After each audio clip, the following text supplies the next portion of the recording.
embarking on a rather strange topic tonight.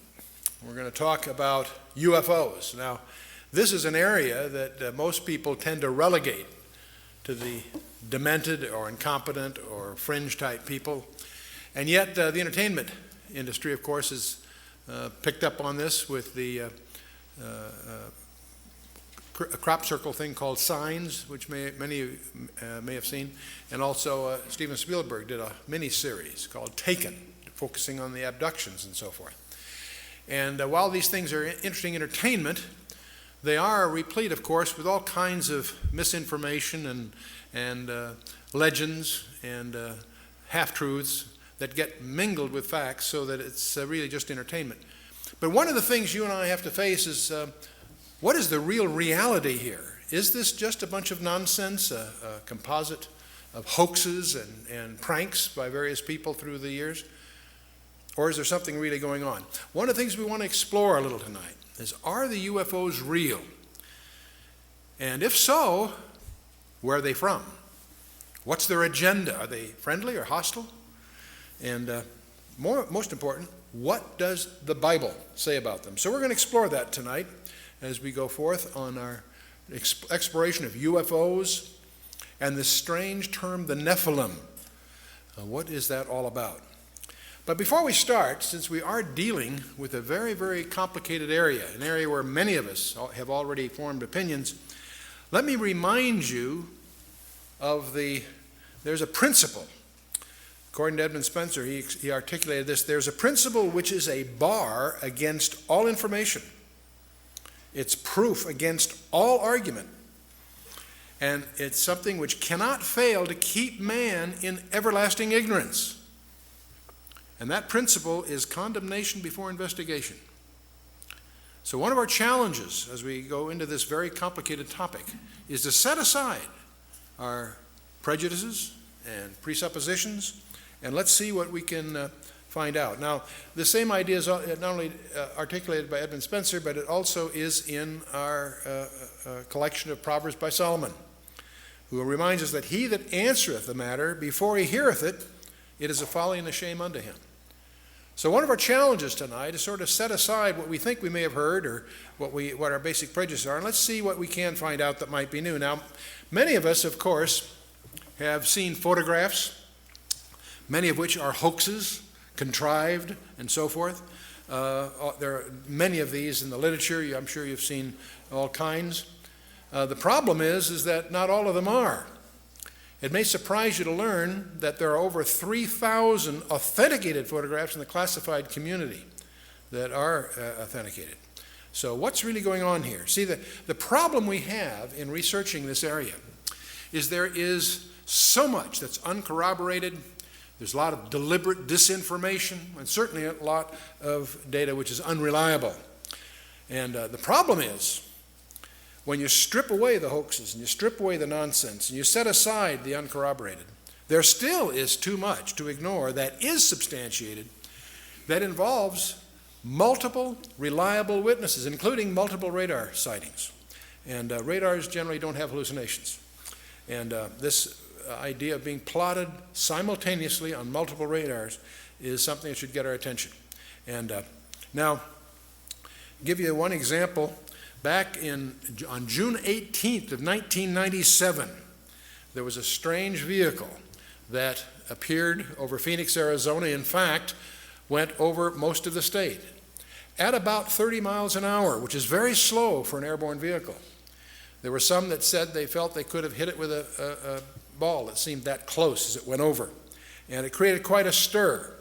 And on March 13th, there were sightings all the way from Casa Grande and Chandler, all the way up through the northern part of the state, Prescott and so forth. So it wasn't just a local phenomenon, and it created quite a stir. Now, the governor of Arizona made a big mistake by treating a press conference the following morning lightly, as humor. And it didn't go over very well because people were upset because they were getting stonewalled by the government. Even though there were denials by the Air Force, they saw the fighter jets sortie after them and so on, so it created quite a stir. It wasn't picked up in the national media it was picked up, of course, substantially in the local media, that is in the state of Arizona. And one of the things that's strange about this is that it happened in March of 1997. It didn't show up until June 18th. And what's strange to me is not just the event that happened in March, but there was no word about it in the national media. But then for some reason, no obvious reason, on June 18th, it was on the front page of USA Today. That's where this picture came from. It was on the NBC, CBS, CNN, all the major networks had this brief comment about what happened. What was puzzling about it didn't happen on June 18th, it happened back in March. And I haven't been able to determine what triggered the news media to make it a big event at that time. It's one thing it does demonstrate is how the news is managed, because all the networks pick it up at the same time for no ostensible reason. But as we talk about these kinds of things, sooner or later, we have to focus on the Roswell incident.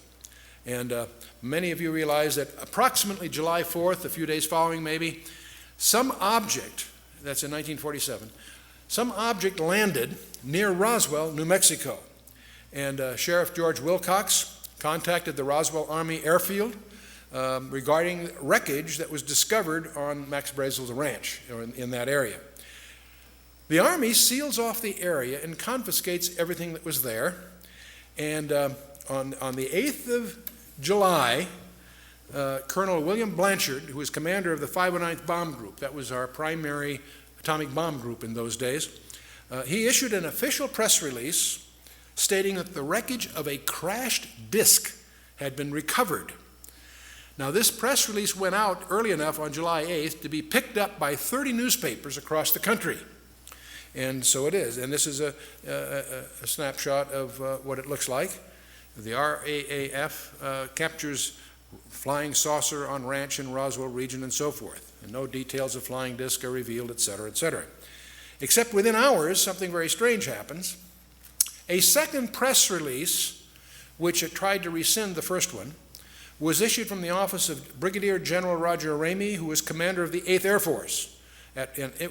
He resides at Fort Worth Army Airfield in Texas, which is about 400 miles away from the incident. But within hours, General Ramey issues a countermanding release, and he claimed that Colonel Blanchard and the officers of the 509th at Roswell had made an unbelievably foolish mistake that somehow they incorrectly identified a weather balloon and its radar reflector as the wreckage of a crashed disk.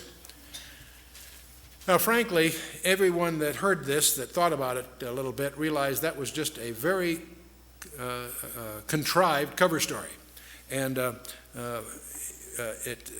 this press release that in effect hit the next day by General Ramey caused, it was in effect a denial, did not explain why they confiscated everything, why the whole subject has been classified to this day. And now what that really did, this absurd cover story, frankly, just fueled the 50 years, the intervening 50 years of conjectures and all kinds of anecdotal testimonies of people who were involved peripherally. All kinds of stories have been echoing throughout this half century that's transpired since July of 1947. And the stories typically maintain that there were 4 alien occupants of this disk, that 3 of them were dead, 1 was still alive. All these presumably were taken off to the never land of military security, and there's all kinds of stories that are too preposterous to really accept, and yet it continues. The great mystery about, when I travel, one of the most often questions I get is, what really happened at Roswell? Well, we don't really know what happened at Roswell. It's been classified, and we'll talk about that a little bit. We do know something that happened 9 months after the Roswell incident. Al Gore was born.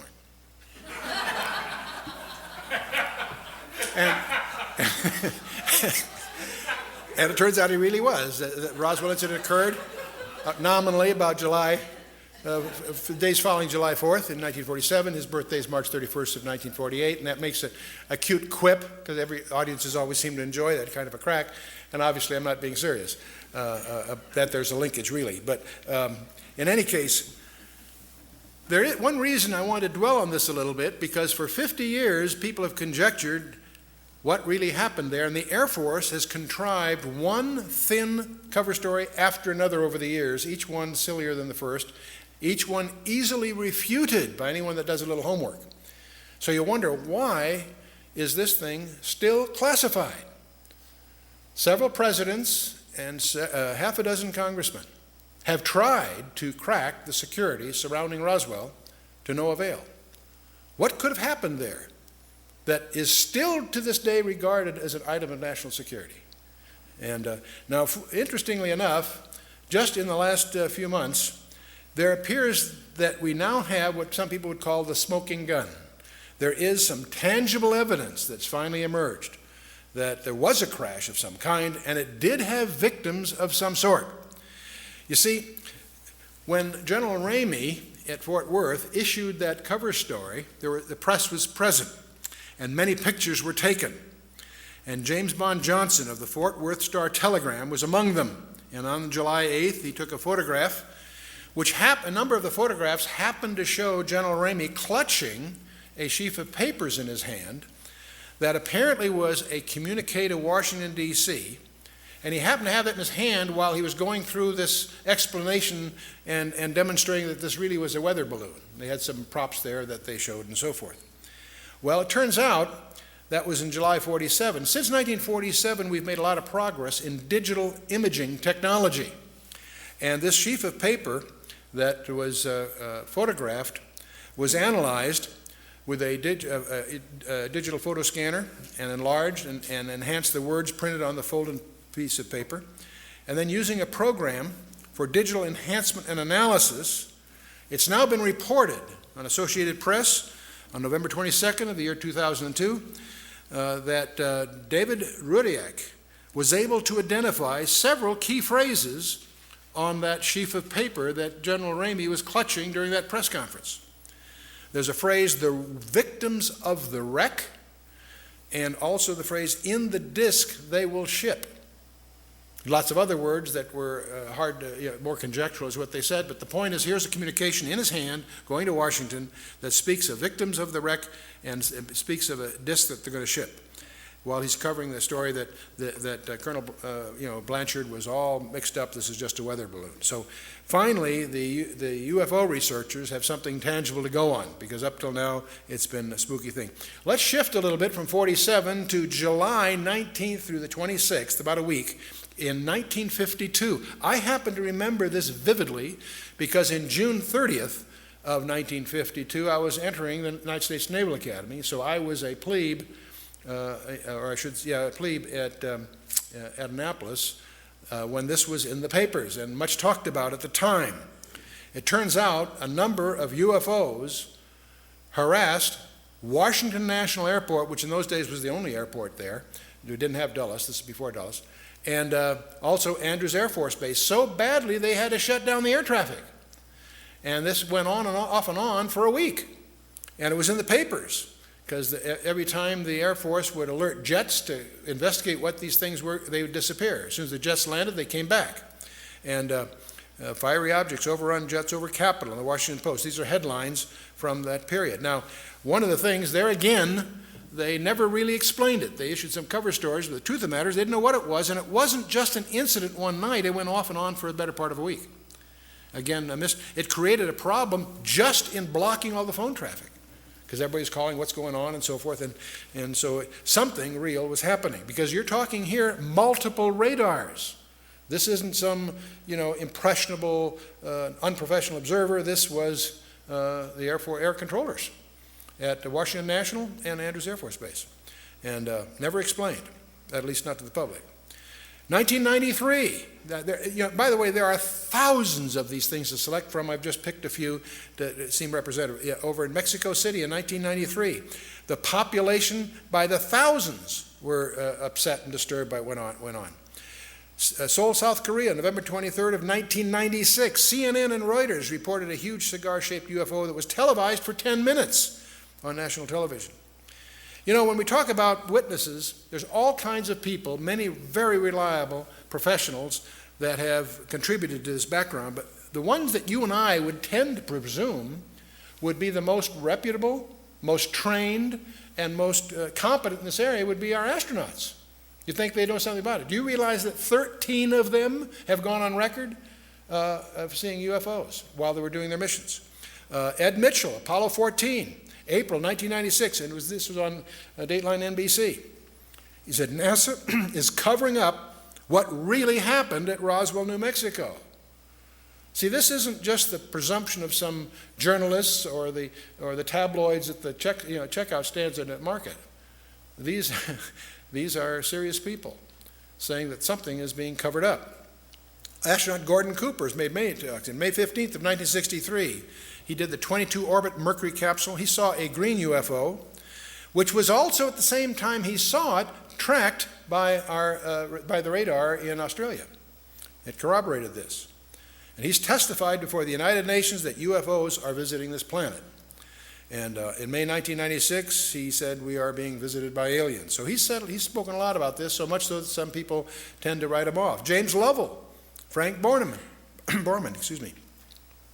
Gemini 7, December 1965. On the second orbit of their 2-week flight, they saw a UFO. Gemini Control presumed it was the stage of their own Titan booster. But they indicated that they had both the booster and the UFO in sight, so that doesn't quite jive. Walter Schirra, these are all familiar names to most of us. Mercury 8, 1968. He was the first guy to use the term Santa Claus to indicate UFOs are near the space capsule. And so this was about December, so everybody thought that this was just a cute quip, but it was a code word. And it was later, in 1979, Maurice Chatelain, the chief of NASA Communications, confirmed that the Santa Claus phrase was a prearranged code word to deal with the UFOs without alarming the public. And Neil Armstrong, Buzz Aldrin, these familiar names to you? Are these guys competent? On Apollo 11, July 21st, 1969, both apparently saw lights in and on a crater, and there are unconfirmed reports that there were other spacecraft there.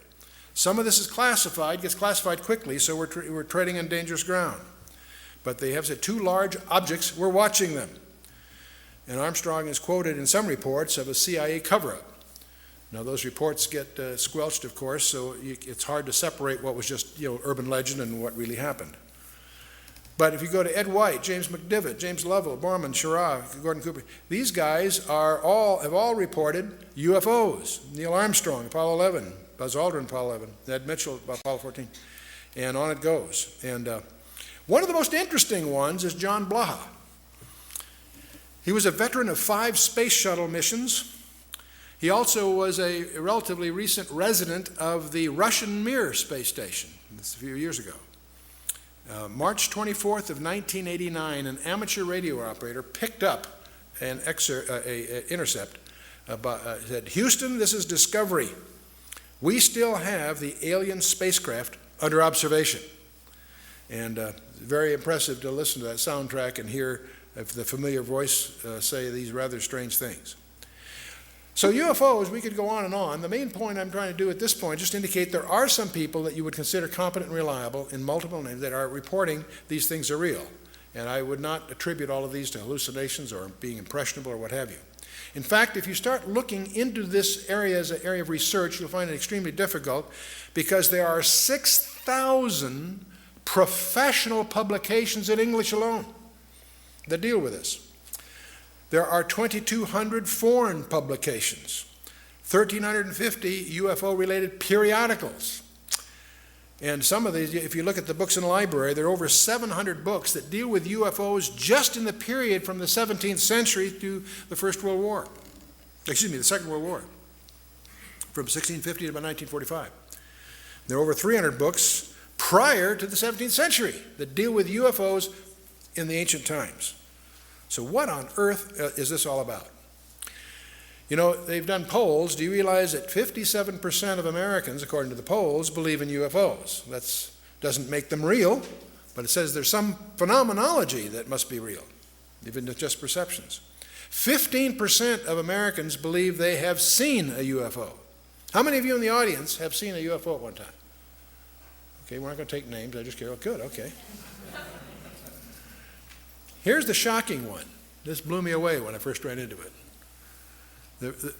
Somewhere between 1 and 3%, various polls agree, somewhere between 1 and 3% of Americans claim that they have had an abduction experience. That's over 5 million people, or in that neighborhood. Not a few thousand deranged people, not a few, disaffected. This is, we'll talk a little more about this. This is a very, very disturbing phenomenon in the counseling profession. Now, part of the problem of the UFOs is they have some paradoxical behavior. On the one hand, they're seen by multiple competent witnesses. They are plotted on radar, sometimes multiple radars simultaneously. They leave tangible traces on the ground, sometimes radiation, evidence of burning, and other things. So they are apparently real in the sense of being physical, on the one hand. There are photographs. Sometimes they show up on photographs, sometimes they don't. But here's the problem. While they seem to be tangible on the one hand, they exhibit behavior that can't possibly be physical. They can go in excess of 6,000 miles per hour without sonic boom. So what on earth does that mean? I'd like to know how they do that trick. They've been plotted making right-angle turns at over 16,000 miles an hour. That defies the laws of physics. That's now and perhaps the most disturbing thing of all. They appear to have the ability to materialize and dematerialize without a trace. One of the great mysteries of the UFOs isn't seeing them, is trying to figure out where are they when you don't see them. Some people say, well, they're from another galaxy. Most physicists will debunk that for lots of reasons. They seem to pose that way, but for lots of, if they came, if there are that many coming from another galaxy, you'd think you'd sense the traffic. We'll come to some more reasonable explanations, and you're going to discover the two top researchers in the last century, really, is Jacques Vallée, France, and J. Allen Hynek, the American. Now, J. Allen Hynek was head of astronomy at Cornell, and he set out to debunk this nonsense about UFOs, and he became one of the most ardent, competent, balanced researchers in the trade. J. Allen Hynek, he died a few years ago.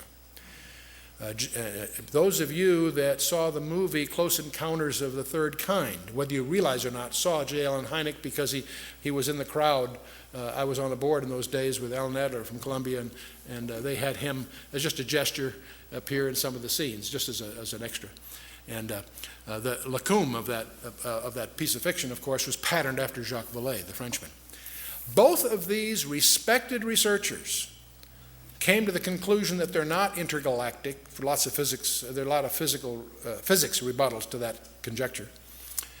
They both argued that these things are demonic. Their term. They've written many, many books. You can check them out. These are not religious people. They're not people with any kind of personal agenda. But they came to the conclusion that these things, on the one hand, and by the way, we take for granted that we strip away the nonsense and the hoaxes, set that aside. There's tens of thousands of files you have to wallow through. When you cut through all that, there's still a core group, a substantial core group of real events that need explanation. And so on the one hand, they exhibit physical properties on the one hand. On the other hand, they also violate all physical laws. And so the conclusion that both J. Allen Hynek and Jacques Vallée and others have come to is that they're hyperdimensional, that somehow they come from another dimension periodically. That causes us now to stand back a little bit and do a little tutorial on hyperspaces. And we're going to get into why we feel that the Bible is an authenticated message of extraterrestrial origin in the first place. So let's talk a little about hyperspaces. There are only two kinds of... A hyperspace, by the way, just a term for a space of more than 3 dimensions. You and I are familiar with two-dimensional space. It's called a scratch pad or a photograph or a piece of paper is a two-dimensional representation of something, typically. Three-dimensional space we're familiar with because we live in it, and we also build models in 3 dimensions. We probably have a vague feeling of a 4th dimension called time. We don't get too comfortable with that unless you've done some special study, but we sort of acknowledge that reluctantly. Hyperspaces, frankly, is just the term used to study spaces of more than 3 dimensions.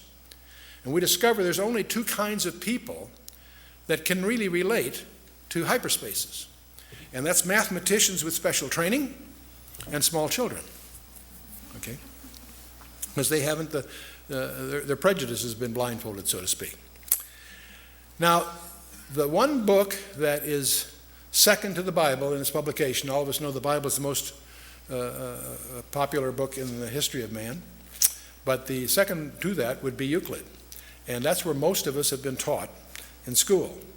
And most of us, when we went to school, had trigonometry or plane geometry, same subject in a sense.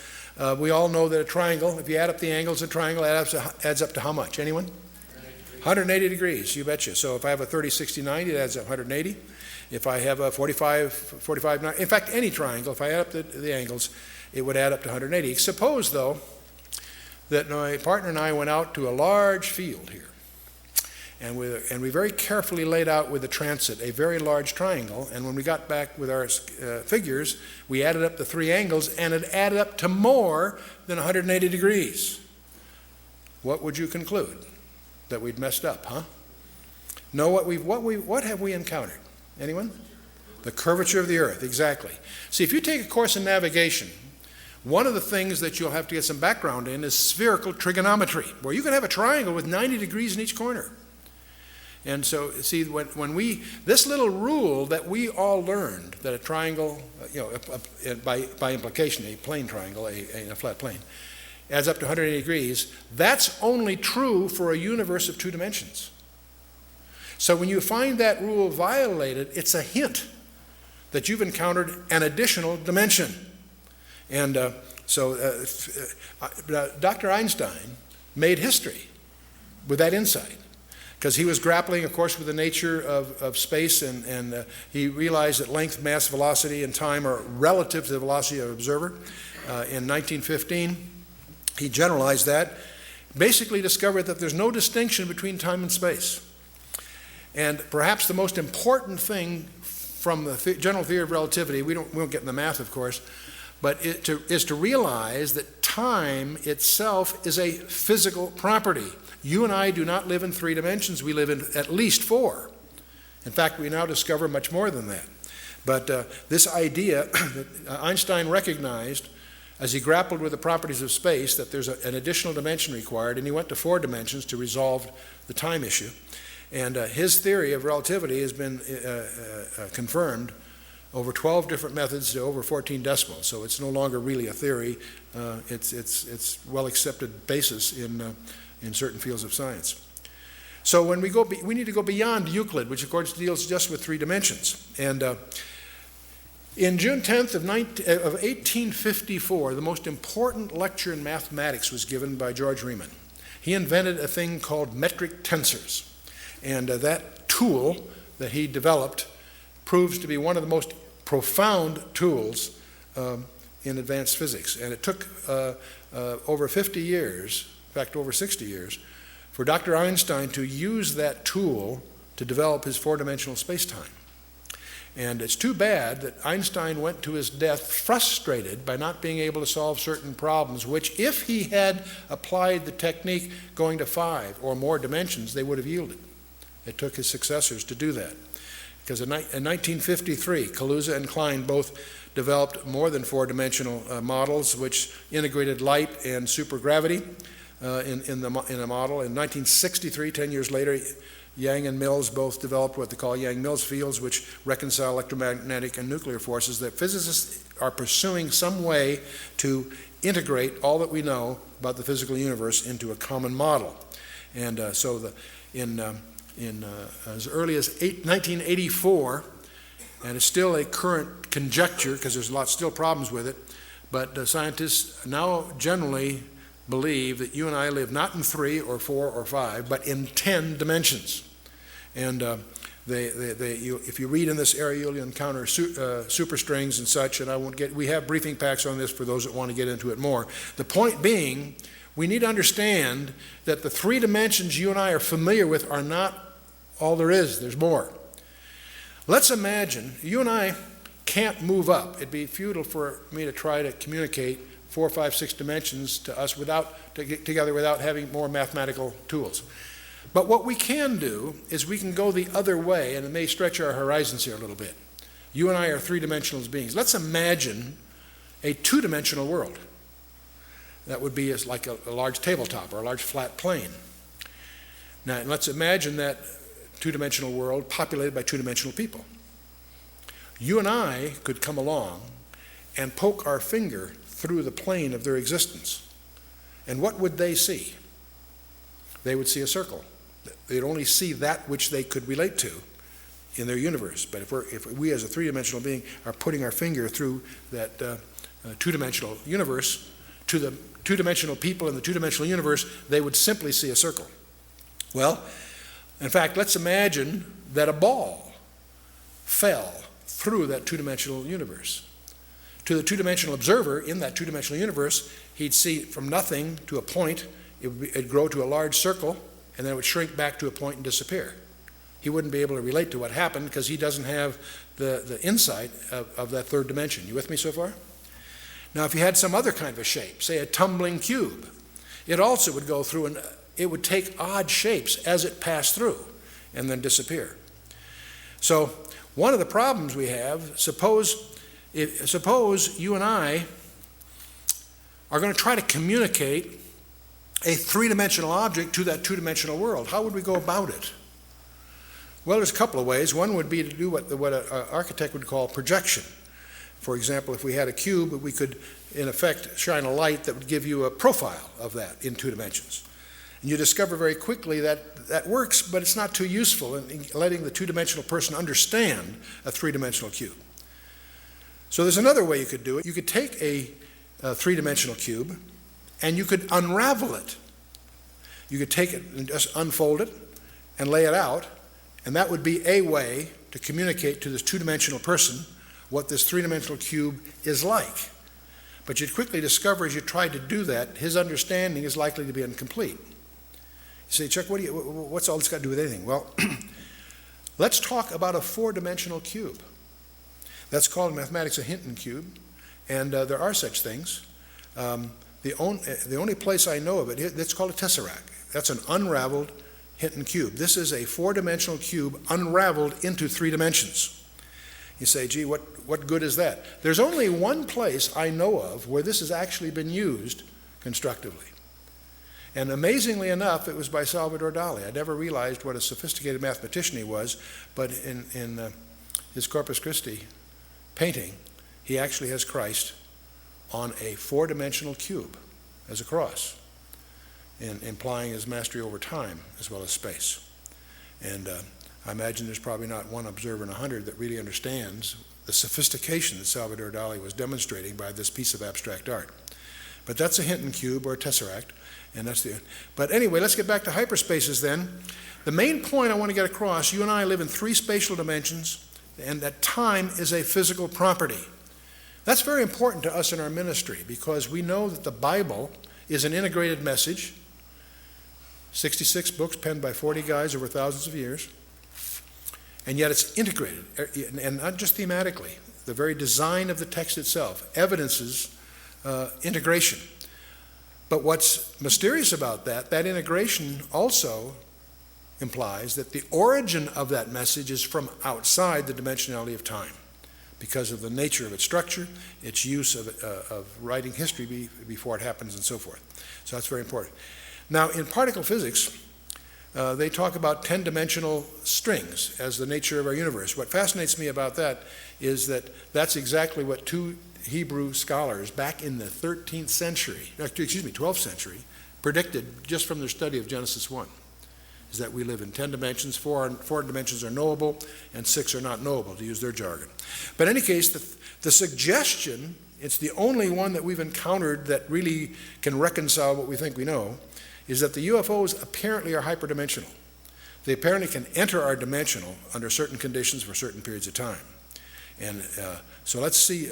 Now, there's another aspect I'd like to touch upon about the whole UFO area. And getting back to the Roswell thing, why on earth is Roswell still classified? Why can't the American public or the world public be informed about what's really going on? It's all tightly classified. Well, back in 1984, an event occurred that deserves some comment. In 1984, several documents emerged within the UFO community. One was a briefing addressed to President-elect Dwight D. Eisenhower by Rear Admiral Roscoe Hillenkotter, and it was dated 18 November 1952. And there was also a special classified executive order signed by Harry S. Truman to the Secretary of Defense. In those days was James Forrestal. It was dated 24 September 1947. And his letter apparently authorized him to establish a board of suitably qualified persons to be answerable directly and only to the President.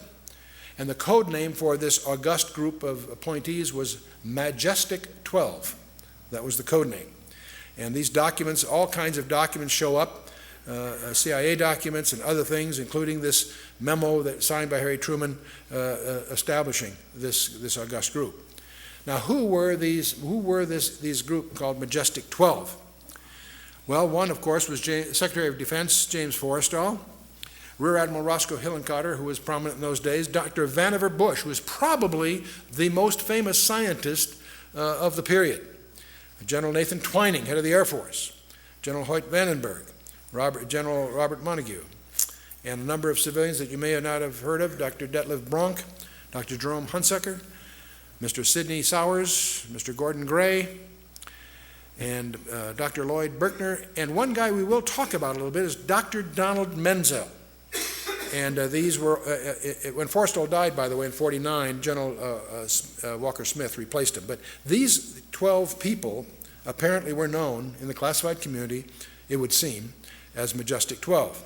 Well, these are interesting people. You see, first, of these 12 people, there was Secretary of Defense, of course. 3 of these people were the first 3 directors of the CIA, the Central Intelligence Agency. Actually, the Director of Central Intelligence, that was a successor to the Office of Strategic Services, the OSS, which later became the CIA. 5 of these people were top scientists in aviation, research and development, and astronomy. All of these people held the highest security clearances anyway. Let's talk a little bit about Admiral Hillenkotter. Turns out, he was not simply a Navy man. And by the way, I want to mention something. A lot of people have heard about Majestic 12. And a lot of people also understand that it's been all debunked.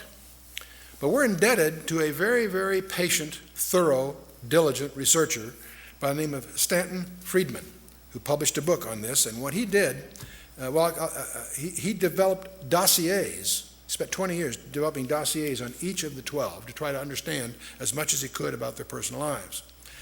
Rear Admiral Hillenkotter was not simply a Navy man. He was the first director of the CIA, which was also established, interestingly enough, in September of 1947, just months after the Roswell incident. He retired from the U.S. Navy in 1957 and soon was appointed on the board of governors of NICAP, which was considered the most influential UFO organization in the 50s and 60s. Dr. Vannevar Bush, this is a name you probably heard. He's a world-renowned research scientist. He was the head of MIT between the 2 world wars and head of the Office of Scientific Research and Development. He led the development of the atomic bomb, the proximity fuse, radar, and 100 other high-tech systems with military applications. See, that's why he's so well known. He was also well known for establishing a policy of compartmentalization of classified work. It was previously the style in research labs to give people a lot of freedom of movement. And he was the one that saw the need for compartmentalizing, letting scientists have only the information they need to know so that they could control the transit of information within the organization. So this whole idea of, we're going to talk about compartmentalization here shortly. Well, this whole MJ-12 there are two kinds of people, those that have never heard of MJ-12 and those that know that it was just a hoax. You see, somebody noticed that apparently that the typewriter that was used to type the Truman Executive Order of 1947 was deemed a Smith Corona model and had not been manufactured until 1963. So you start to smell a hoax, if that's true. The signature on the memorandum had apparently been photocopied from an unrelated letter that Truman wrote to Vannevar Bush back, written in 1st of October of 1947. So you get the impression this thing was just a hoax. There are other anomalies that were noted and published in various media, so it quickly, within the UFO community, in just a few years, it was recognized by everyone that these documents were just fakes. And so most people either never heard of MJ-12 or they, quote, know, close quote, that it was just a very elaborate hoax. Until Friedman comes along. Stanton Friedman, he was a nuclear physicist. He spent over a decade painstakingly probing 15 libraries and archives, and he now has cast significant doubts about the doubters. He has refuted most of the documentation quibbles that were raised by the skeptics, but more importantly, he compiled detailed dossiers on each of the 12, and he's made some intriguing discoveries. See, by collecting the details on each one, some very interesting corroborations have emerged. And these are all published in this book, Top Secret Magic, in 1996. Let's take General Nathan Twining as an example. He had been scheduled to fly to Seattle on July 16th of 1947 to review the new B-50 bomber that was being built by Boeing at that time, and also to do some fishing with some old friends. So that was all scheduled for some time. Suddenly, General Twining canceled his Seattle trip and headed for New Mexico on July 7th. This is billed as just a routine inspection, but that doesn't jibe with the apparent urgency to upset all these other long-laid plans for no apparent specific reason. It's also interesting that on July 9th, President Truman met with New Mexico Senator Chavez with no reason given. So you get the feeling behind these calendar entries there's something going on. Another interesting guy is Donald Menzel. He apparently, Friedman discovers, led a double life. As a UFO debunker and a distinguished astronomer in public, he was a well-known astronomer. He also ran around poking holes at these UFO conjectures that were going on in those days. But it turns out he was also a linguist, a cryptographer, and a consultant to the National Security Agency and the Defense Intelligence Agency for more than 30 years, and this was not known in the public. There's something Stanton found out by doing his homework. He held a top secret ultra clearance, and none of this was known to the general public. So it's interesting, whoever contrived this hoax had a lot of inside information somehow. Now what's also provocative is Dr. Menzel, he gave some technical explanations disputing some UFO incidents that often were not scientifically defendable, especially for a guy like him who's a competent technologist. So it's strongly suggestive that he had a private agenda of disinformation as part of his job. So at this point, it may be useful to highlight, again, this is a little tutorial, which I'm going to call the anatomy of secrecy. How do you make something secret within the government or military community? Well, the first thing, you can define the content of what's going on as secret or top secret or whatever level is justified by the content of the material.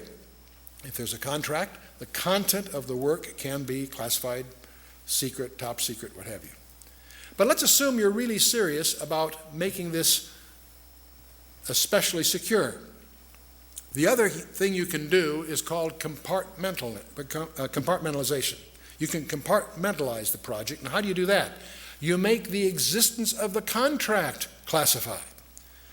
And these are usually in the intelligence community, and that's why they go by a nickname. They're called black programs from the intelligence side. These are great contracts to get because your competitors don't know they exist. So they're sole source, and they're considered attractive contracts. See, I have served as chairman of the board of 4 different publicly traded defense contractors. And several of these were companies that had their primary commitments in deeply classified work and obviously included compartmentalized programs. But I have to tell you, I was startled. I spent 30 years in the strategic community, both in the Department of Defense community directly and also, as I say, on boards and of publicly traded defense contractors. And I have to tell you, it was late in that 30-year career that I discovered, much to my amazement, there is another level of security, and that's where you make the existence of the customer classified. And I was in one of those projects, and it was a very, very strange meeting. We had our little company that was publicly traded, but not a large company, was competing for a particular procurement, and the head of that particular division asked me, as chairman of the board and controlling shareholder, and so on, to be present in the meeting, along with our banker. The vice president of First Interstate Bank was there, and as we in this conference room, three guys come in with business cards and give us their business cards, High Technology Research Associates or something like that, but quickly explain that that's just a cover, and we're not surprised. That's what's known as a cutout, a shell corporation that they're using for certain purposes, and they explained to us that.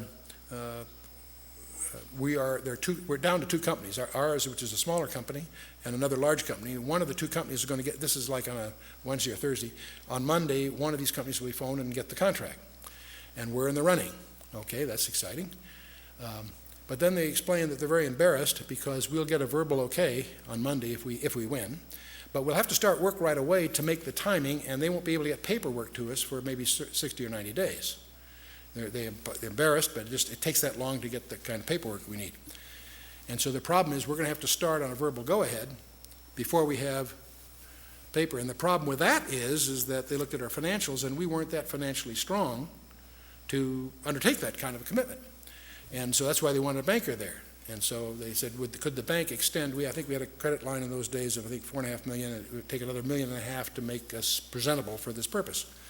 And so they asked the bank if the bank could increase our credit line for $1.5 million. The banker very naturally said, "You don't tell us who you are, and you won't tell us what it's all about." The answer is no. And so we're at a stalemate because, as it stood, we wouldn't be qualified. And I turned to the vice president of First Interstate Bank. I says, "You people have my personal financials." In those days, I had money. That's before I got in my project with the Russians. But anyway, that took me down. But the point is, in those days, I had a net worth. I says, you have a net worth. If I guaranteed the incremental loan, would the bank willing to go along with this? And he said, I can't. He says he didn't have the authority, but we go downtown. He says they'd probably go along with that. So I turned to the customer. I says, if I can pull that off in the next 24 hours, would that suffice? And they said, sure. So that's exactly what we did. I went downtown the next morning to First Interstate Bank. We signed some papers, and I guaranteed an incremental $1.5 million on the existing $4.5 million loan on that Thursday or Friday, whatever it was. And that Monday, we did get a phone call, and we won this contract. And that was it turned out to be the electronics for the B-2. And it was 18 months later that whole project got transferred to Northrop. But prior to that, it was in an organization whose existence is classified. And so it startled me to discover that there's a whole procedure. There are cost recovery procedures, there are courts, there's all the necessary infrastructure to make this all work is in place, and it's all highly classified to protect even the existence of the customer. That's the third level, if you will. You follow me? Well, one of the things that I want to, when you start talking about this with that kind of a structure, how do you also really protect something that you're trying to keep secret? And one of the things you can do is have an active disinformation strategy. You not only keep it secret, you publish things to keep people from understanding what it is, discredit it, or whatever else. And we did that, for example, in the Manhattan Project during World War II. The very existence of our atomic bomb project, the so-called Manhattan Project, was hidden under a whole bunch of other cover stories and pseudo-projects. You went through certain doors, there were projects going on that really had nothing to do with anything, they were just a cover to hide what was really going on. Active disinformation. And one of the things I personally suspect is that's exactly what they did with MJ-12. It's very possible that they surface documents that have flaws in them, knowing that after a few months, few years, whatever, the diligence of researchers will discover that that couldn't have been that typewriter, that really isn't Truman's signature, whatever. So everybody knows that MJ-12 is just a big hoax. What a perfect cover. Ask anybody that's in this community about MJ-12, and they'll shrug it off right away. Oh, that's that hoax that surfaced in the 80s. Really? What a perfect cover. And obviously, if I think it's real, I think it's continued. It obviously has gone under new names and so forth. But I suddenly began to realize that the debunking of MJ-12 may be very well, there's a number of reasons I don't want to get into that caused me to suspect that that all was contrived. There have been some others like that, incidentally. So there's a continuing mystery. Why is somebody going to all this trouble to hide, for example, the Roswell stuff from after 56 years, whatever it is, 57 years? 2 presidents, 4 congressmen failed to penetrate the security surrounding the UFO-related issues. That's strange. By the way, a Canadian embassy inquiry was rebuffed in Washington, D.C., with the disclosure that the topic of UFOs enjoys a classification higher than our most secret warheads, the W-88s. They made an inquiry and they got turned down, but they made a mistake when they turned it down because they disclosed the fact that what they were after, which is some UFO information, was classified more highly than our weapon systems. Why? And now, by the way, just as we have Roswell in the United States, in England they have the famous Rendlesham Forest incident.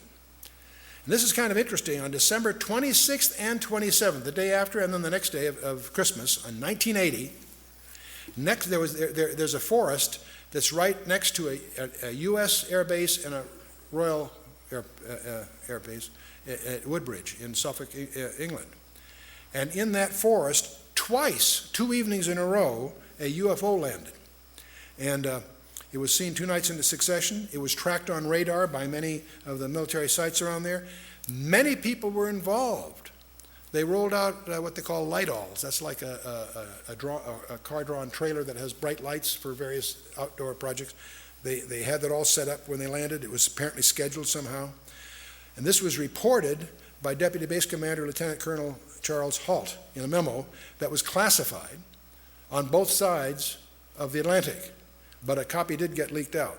And so just as we have our Roswell mystery, in England they talk a lot about Rendlesham Forest. What really happened there? There are lots of people involved, military, enlisted and others.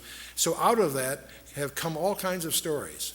Many of them are too afraid to even talk about it, others that share incidents, and they're very, just as they're bizarre tales about Roswell, there's even more bizarre tales about Rendlesham Forest. Well, the good news is the UK government has announced last few months that the Rendlesham file is going to be released. They're moving towards a Freedom of Information Act kind of posture, and apparently the Rendlesham Forest files, which have only been seen by about 20 people up until the release, and we're moving into a day when some of these mysteries are going to be revealed. Now, another thing comes up when you talk about these topics are crop circles, and this might be a good chance for our TV people to change tapes if they want. So let's take a 5-minute stretch break and let them collect themselves, and we'll pick up crop circles and some subsequent things following, okay?